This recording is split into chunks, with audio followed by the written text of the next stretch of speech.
Mama, I'm bored. Can you read me a story? Sure. How about a story about a puppy that maybe... No, that's boring. I want something real and filled with action. Okay, I think I've just been here. How about a story about organized crime in the 1920s? Sure. Perfect. Okay. Many things happened during the times. It was great and exciting times in the Roaring Twenties. However, more behind the scenes is where our story comes to play. Something called Prohibition was going on, and it banned alcohol in America.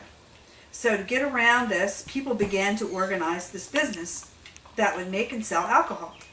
These acts were illegal, but they prospered and made very many individuals rich. And so people began doing this. This is a group called YOs who advertised their violent business. And it was violent.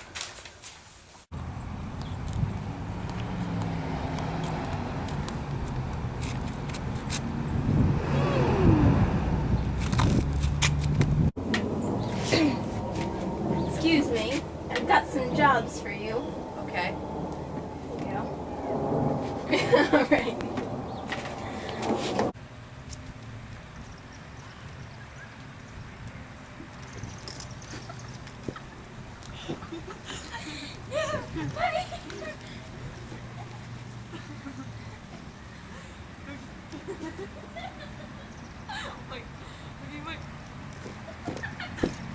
Ah, my ear! Ow, my ear! My ear!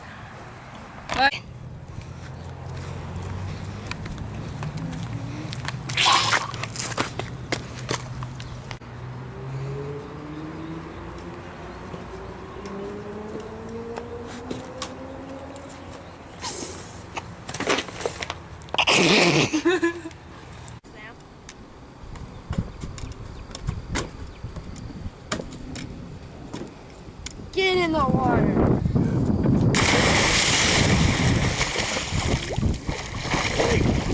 One man named Al Capone is greatly remembered for this organized crime. He was the king of organized crime. He was involved in gambling, prostitution, alcohol, and anything that would get him money. Well, how did he not get caught? Well, he was known to be the untouchable. And the police couldn't bust him. And then, one of the most memorable events of Al Capone was he was involved in the Valentine Day Massacre. So I have some plans tonight, but I need to know, where do you get alcohol around here? Al Capone, he runs whiskey and beer operations. Wow. He runs both of them? Yeah, Al Capone's organization is the best of the best. He runs gambling, prostitution, whiskey, and beer. He is the undisputed criminal king of the city. Oh, man. He seems like a guy nobody wants to mess with. Yeah. He is around a lot of violence, as you can imagine, and he is actually shot at a lot. He has a lot of jealous enemies. Mr. Capone, Bugs Moran and Alo brother are walking down the street. I hate a Bugs Moran. I give you my bulletproof vest, you give me my gun, eh?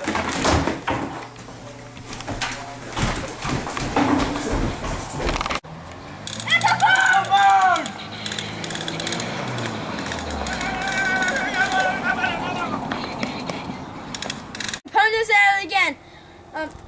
How is he not busted yet? We just can't catch him. Hey, there he is now!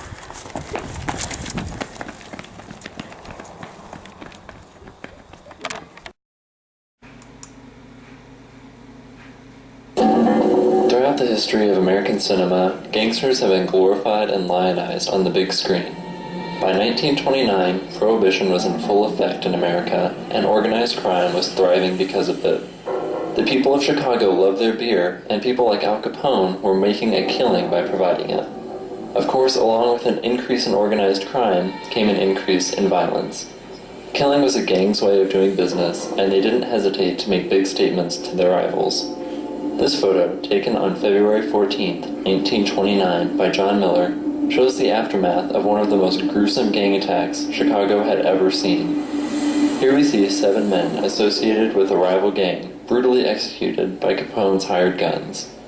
Unlike most other gang hits of the time, this attack had been carefully planned out, possibly for months.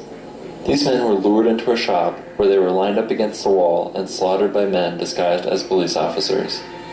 It was reported that over 200 bullets were fired in a matter of only seconds. Some of the men were virtually torn apart by the recently invented Tommy guns, while another man's head was practically blown apart by a shotgun. It is true that Al Capone was never convicted for this crime, but nor was anyone for that matter. The end. Wow, that was really cool. But Mama, you didn't explain one thing. What was that? How did it affect the people? Well, the business made a lot of money, and a lot of men joined in, but it made them break away from their family. And it made them mean, and that's not a good business for children to be around. Violence and crime. It especially increased in the cities. The government couldn't tax all the money that they were making, and so the government couldn't help out its citizens. There wasn't that much money that they could have gotten from the taxes.